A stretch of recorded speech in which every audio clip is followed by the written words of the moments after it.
Jadi partikulir adalah suatu pahaman yang diambil dari pahaman juga, tapi tidak memiliki keberadaan di luar akal dan tidak bisa diisyarahkan kepada luar akal.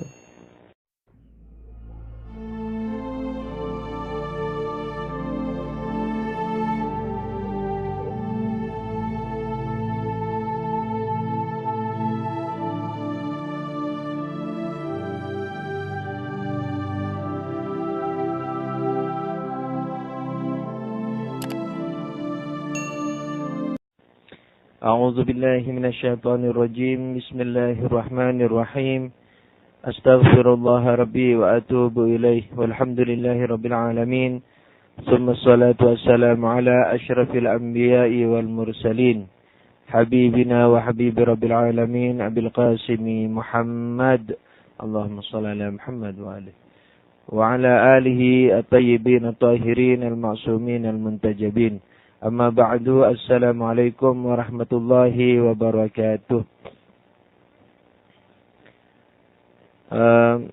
Syukur kepada Allah subhanahu wa ta'ala yang telah memberikan perkenannya pada kali ini,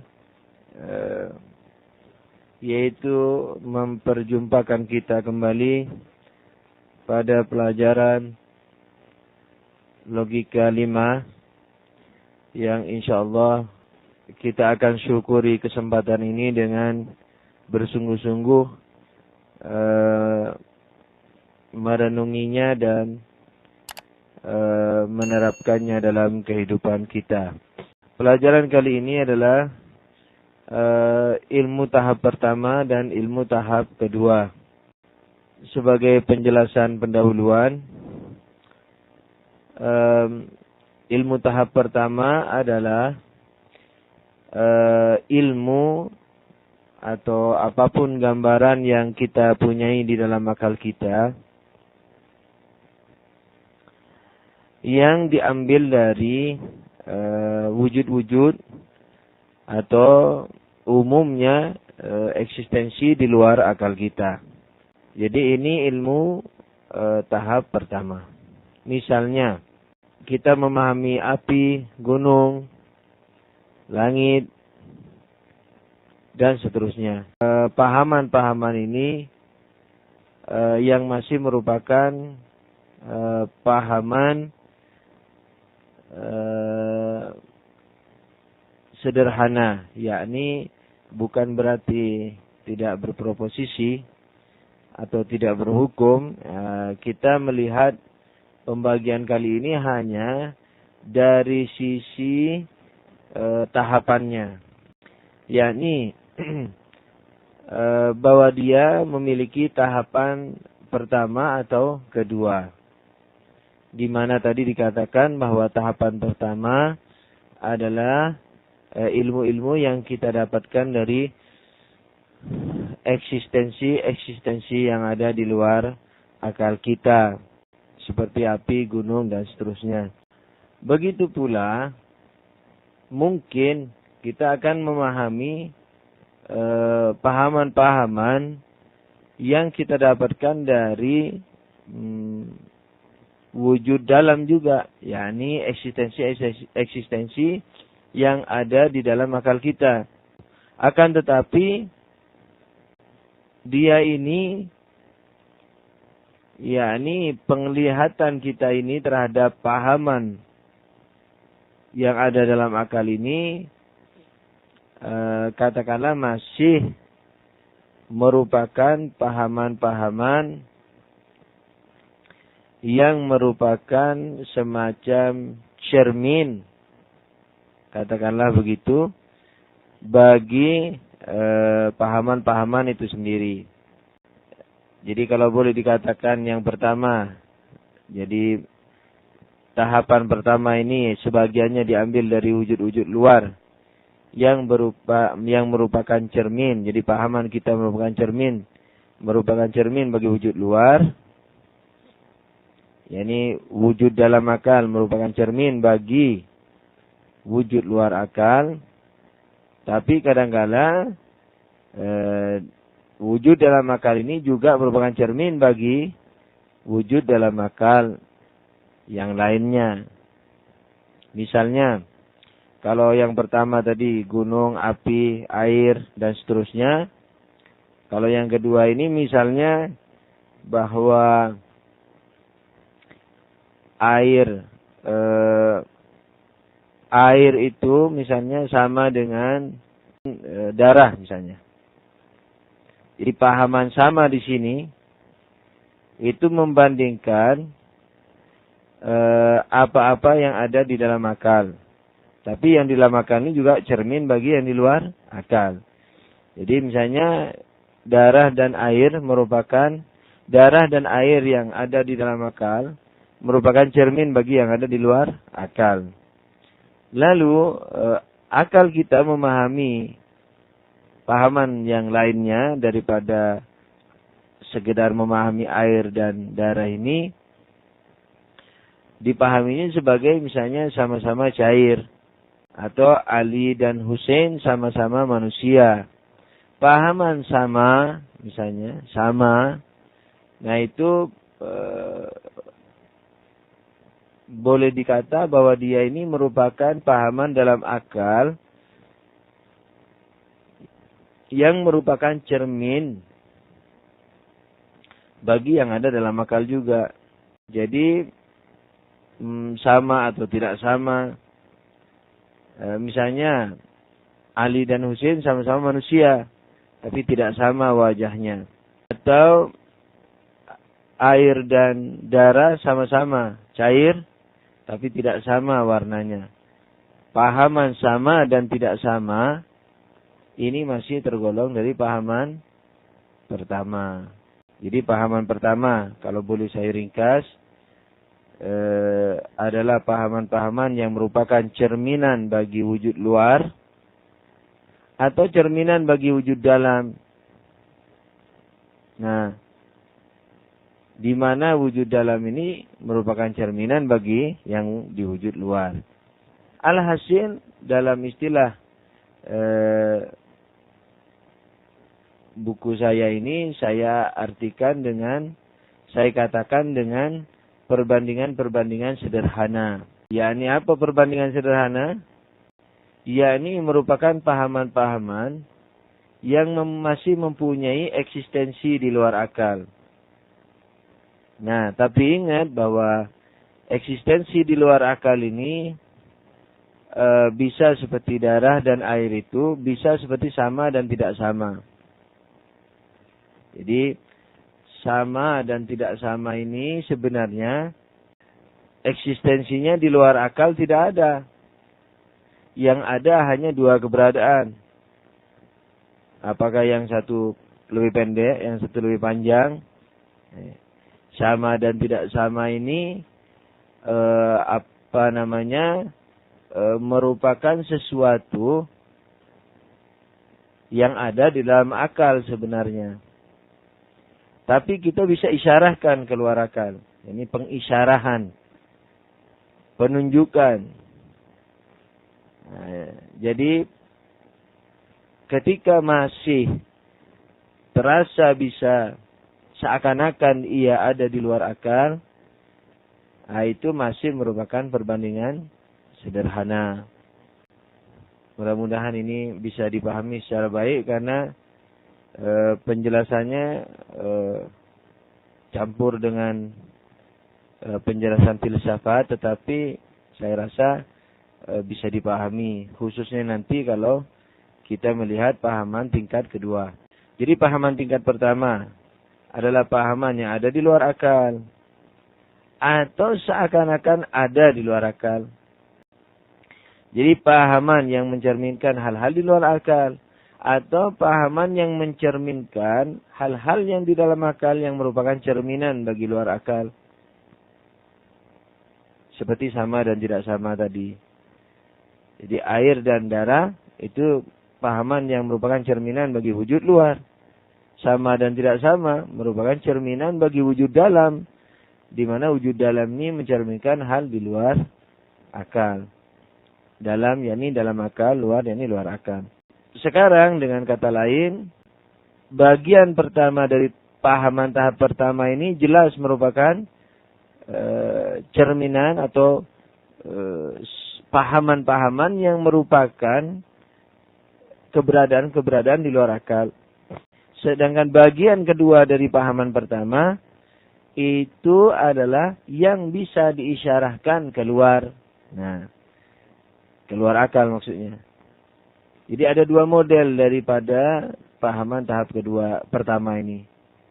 Yakni yang jelas seperti darah dan air. Yang jelas eksistensinya di luar akal. Sedangkan bagian kedua yang diisyarahkan kepada keberadaan luar. Kalau darah dan air kan jelas adanya di luar akal. Darah dan air. Tapi kalau bahwa darah ini tidak sama dengan air ini. Tidak sama itu kan ada dalam pahaman kita. Tapi kita isyarahkan kepada darah dan air seakan-akan dia ada di luar akal kita. Yakni sama atau tidak sama. Sama-sama cair. Sama-sama atau tidak sama warnanya. Cair ada di luar. Merah ada di luar memang jelas. Merah, cair, bening itu ada di luar. Tapi sama. Nah, atau tidak sama. Lebih tinggi. Lebih keras. Itu semua ada dalam akal. Tapi bisa diisyarahkan keluar akal. Jadi seakan-akan ada di luar akal. Oh ini tidak sama. Oh ini sama. Ini yakni kita tunjuk keluar. Ini sama. Ini tidak sama. Nah itu. Ini pahaman tahap pertama. InsyaAllah ini bisa lebih jelas dipahami manakala kita nanti memahami yang pahaman tahap kedua. Sedangkan pahaman tahap kedua yaitu pahaman-pahaman yang diambil dari pahaman juga. Nah, tapi tidak ada keberadaannya di luar akal dan tidak bisa juga diisyarahkan kepada di luar akal. Jadi pahaman yang ada di dalam akal, dan tidak memiliki keberadaan di luar akal dan tidak bisa diisyarahkan kepada luar akal. Kalau pahaman tahap kedua, pertama adalah pahaman yang memiliki eksistensi di luar akal dan bisa diisyarahkan kepada eksistensi di luar akal. Tapi kalau pahaman tahap kedua ini adalah pahaman yang bukan merupakan eksistensi luar akal dan tidak bisa diisyarahkan kepada luar akal, kepada eksistensi luar akal, misalnya sehingga seakan-akan ia ada di luar akal, nggak bisa.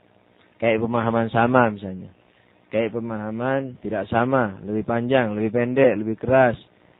Nah, di mana hal itu merupakan hal dalam akal, tapi bisa diisyarahkan keluar akal.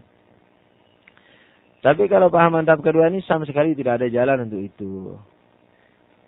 Nah, pahaman tingkat kedua ini juga dibagi dua. Ada yang namanya partikuler, ada yang namanya universal. Partikuler, yakni suatu pahaman, jadi arti dari partikuler, adalah suatu pahaman yang memiliki satu ekstensi. Seperti Ali, seperti Hussein, seperti darah ini, bukan darah ya, darah ini. Darah ini dalam akal kita, atau Ali dan Hussein dalam akal kita, itu di luar akal hanya memiliki satu ekstensi, satu keberadaan.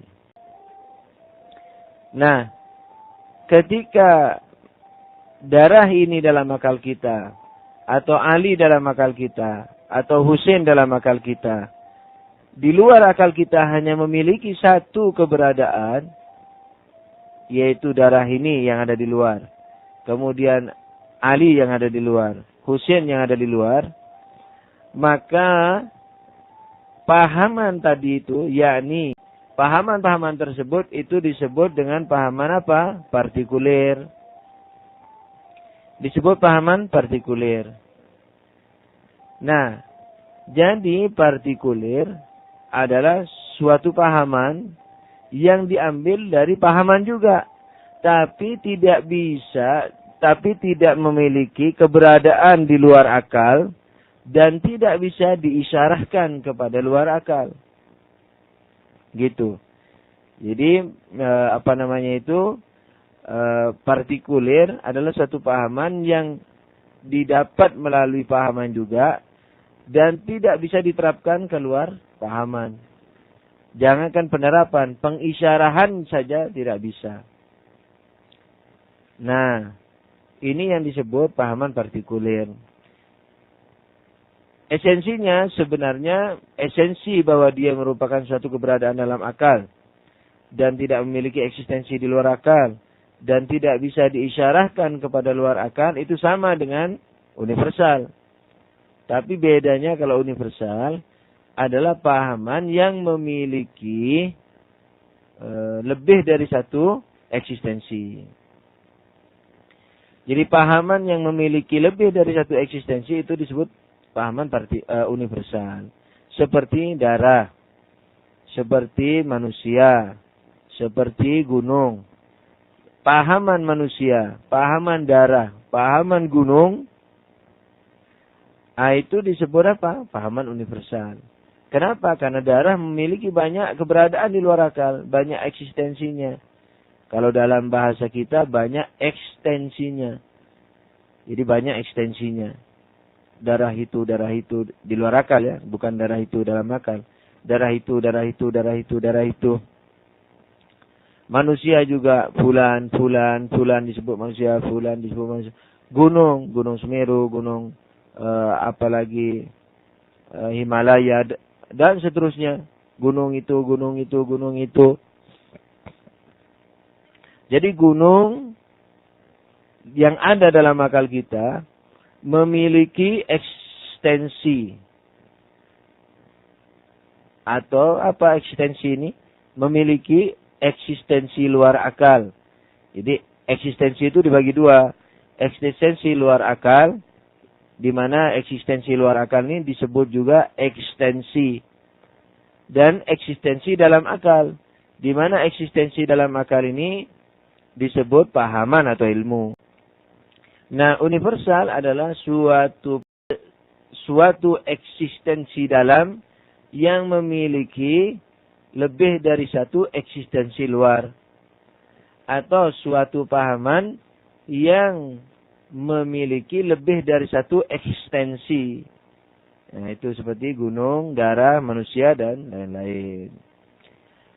Nah, kalau kekhususan partikulir memiliki satu ekstensi. Kalau universal memiliki lebih dari satu ekstensi.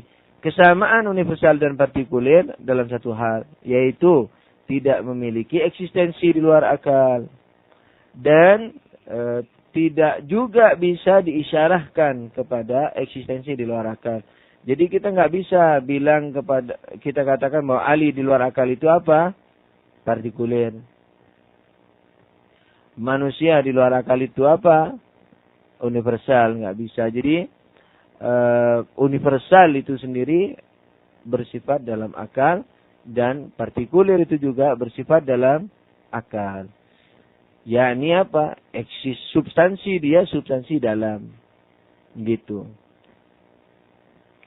Nah, ini yang disebut pahaman tahap kedua, ma'qulatus tsaniyah. Jadi al-ma'qulatus tsaniyah al-mantiqiyah. Ini yang disebut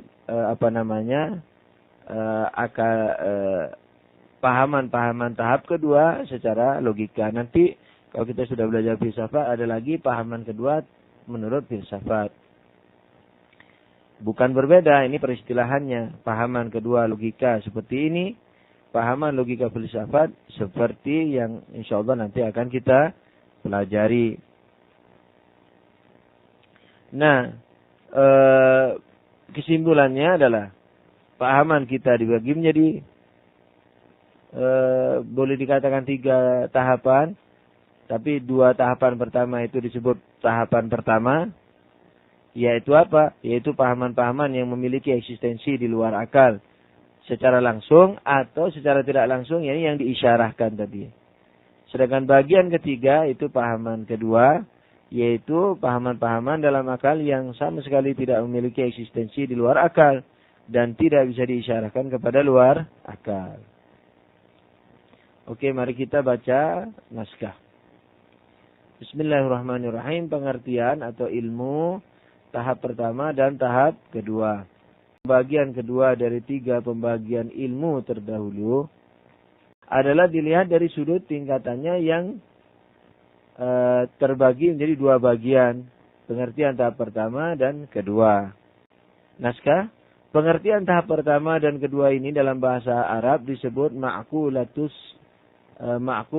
awwaliyah dan ma'kulatus sanawiyah, atau primary intelligibles dan secondary intelligibles dalam bahasa Inggris. Ilmu tahap pertama ini adalah ilmu atau pengetahuan yang didapat melalui ilmu hissi. Apa ilmu hissi? Ilmu panca indera. Misalnya kesimpulan, kesamaan dan perbedaan antara Ahmad dan Ali atau Ammar, Yahya dan lain-lain yang ada dalam yang ada pada ilmu panca indera, atau adanya mereka sendiri dalam kepahaman kita. Nah, tadi kan saya bilang ada pahaman yang memiliki keberadaan di luar akal, directly langsung. Seperti apa? Seperti Ali, Ahmad, Ammar. Nah, kan di naskah ini dikatakan atau adanya mereka sendiri. Ya, adanya mereka sendiri ini maksudnya yang tadi itu yang memiliki keberadaan di luar akal secara langsung. Atau kesimpulan kesamaan. Nah, itu yang kedua. Kedua bagian pertama. Ini perbandingan sederhana kesamaan atau perbedaan antara pahaman-pahaman yang ada di dalam akal. Nah, ini kesamaan dan perbedaan ini bisa dinisbahkan atau dihubungkan atau diisyarahkan kepada keberadaan luar akal. Padahal dia tidak memiliki juga keberadaan luar akal. Kita teruskan naskahnya. Sedang ilmu tahap kedua adalah kesimpulan-kesimpulan atau hasil-hasil yang didapat dari perbandingan-perbandingan yang dilakukan akal terhadap pengertian atau ilmu tahap pertama. Maka dari itu, ia tidak mempunyai eksistensi di luar akal. Dan saya tambahkan lagi ya, jangan lupa, tidak juga bisa diisyarahkan kepada luar akal. Misalnya, pahaman tentang universal dan partikuler. Dan memang hanya 2 ini yang disebut pahaman tingkat kedua, hanya 2 memang, partikuler dan universal saja. Naskah. Ketika akal melihat Husain dalam dirinya, ia memahami bahwa Husain merupakan suatu pahaman dari wujud luar. Begitu pula akal memahami bahwa pahaman Husain misalnya tidak sama atau sama dengan pahaman Hasan, Ali, Muhammad dan seterusnya. Jelasnya pemahaman akal terhadap suatu apapun yang ada di luar akal, seperti gunung, pohon dan lain-lain, atau pahaman terhadap perbandingan-perbandingan yang sederhana. Nah, itu lihat catatan kakinya, sederhana itu gimana. Naskah yang dilakukan terhadap pembahasan pemahaman-pemahaman itu, misalnya Ali dan Ahmad sama-sama manusia, mahasiswa, bangsa Indonesia dan lain-lain, dan tidak sama wajahnya, tingginya dan lain-lain. Nah, ini disebut sebagai apa? Pahaman atau pengertian tahap pertama. Disebut pahaman atau pengertian tahap pertama. Nah, naskah. Begitu pula ketika akal melihat pahaman Husain dari sisi lain, yakni dari sisi bahwa pahaman Husain itu memiliki itu hanya bisa diterapkan pada satu orang di luar akal atau misdak atau ekstensi, maka akal akan mengatakan bahwa pahaman semacam itu adalah pahaman partikuler. Akan tetapi kalau akal melihat kesamaan mereka misalnya sebagai manusia, tapi bukan memahami samanya ya, memahami universalnya, hal mana bisa diterapkan pada lebih dari satu wujud luar akal, maka akal akan mengatakan bahwa pahaman tersebut adalah pahaman universal. Jadi perbandingan itu kadang-kadang memahami sama dan tidak sama, lebih tinggi, lebih pendek, lebih gemuk, lebih keras, dan seterusnya. Nah, ini masih perbandingan sederhana, masih golongan masih merupakan ilmu tahap pertama. Sedangkan kalau sudah dipahami sebagai sesuatu yang memiliki lebih dari satu ekstensi, maka itu disebut sebagai apa? Pahaman universal. Gitu. Oke, naskah. Maka dari itu, para ahli logika mendefinisikan masing-masing, jadi masing-masing sebagai apa? Suatu pahaman yang mempunyai satu ekstensi untuk partikulir, dan suatu pahaman yang mempunyai banyak ekstensi untuk pahaman universal. Jadi yang memiliki satu ekstensi partikulir, yang memiliki banyak ekstensi itu universal. Banyak dalam logika itu 2 ke atas. Jadi 2 itu terhitung banyak, 3, 4 dan seterusnya itu sudah dihitung banyak. Kita teruskan naskahnya. Di sini pahaman merupakan sebagian dari zat yang dimiliki oleh keduanya. Nah, ya keduanya yakni partikulir dan universal. Naskah. Karena eksistensi sesuatu tidak boleh keluar dari esensinya. Esensi keduanya apa, Pak? Pahaman kan? Maka universal dan partikulir tidak boleh keluar dari pahaman itu sendiri. Jadi dia tidak boleh keluar dari pahaman. Maka itu dia tidak memiliki eksistensi dan tidak bisa diisyarahkan kepada apa? Dia memiliki eksistensi tapi eksistensi dalam. Tapi dia tidak memiliki ekstensi. Nah, dan tidak pula bisa diisyarahkan kepada ekstensi. Kalau sudah tidak keluar dari pahaman, naskah ini, kalau sudah tidak keluar dari pahaman, maka tidak bisa mempunyai eksistensi di luar akal. Jadi kalau dirinya, substansinya sudah dalam akal, sudah tentu dia bukan merupakan sesuatu di luar akal. Seperti ilmu. Apakah ilmu itu adalah yang diketahui di luar akal? Tidak. Air dalam akal sudah pasti bukan air di luar akal. Jadi kita tidak bisa mengatakan bahwa pahaman adalah apa? Ekstensi. Oke, naskah. Akan kami terangkan pengertian mafhum atau pahaman dan misdak atau ekstensi secara apa? Terinci dalam bab yang membahas keduanya. Nanti akan ada pembahasan juga melalui tentang hal itu. Ringkasnya, mafhum atau pahaman adalah gambaran atau pahaman yang didapat dari sesuatu di luar akal. Ini mafhum, ilmu, informasi, pahaman. Nah itu adalah apa? Gambaran-gambaran yang didapat, gambaran-gambaran yang ada dalam akal, yang didapat dari sesuatu yang di luar akal. Sedangkan misdak atau ekstensi adalah sesuatu yang darinya diambil pahaman. Jadi gunung yang ada di luar akal itu ekstensi. Gunung yang ada dalam akal itu pahaman. Atau ekstensi juga bisa dikatakan begini. Ekstensi adalah yang kepadanya bisa diterapkan suatu pahaman. Jadi kita memiliki pahaman gunung, lalu kita terapkan kepada, itu gunung yang ada di luar itu. Nah itu ekstensi. Ekstensi dan pahaman. Oke, tambahan penjelasan naskah. Salah satu perbedaan yang mencolok antara pahaman tahap pertama dan kedua adalah pahaman tahap pertama mempunyai eksistensi di luar akal yang sering saya ulang-ulang tadi. Karena pahaman tersebut memang diambil dari luar akal. Sedang pahaman tahap kedua tidak mempunyai eksistensi di luar akal. Dalam kurung sebab dia diambil dari pahaman juga. Yakni pahaman tahap pertama. Perhatikan diagram di bawah ini. Di situ enggak ada diagramnya. InsyaAllah nanti dikasih diagram. Atau adik-adik kasih sendiri ilmu.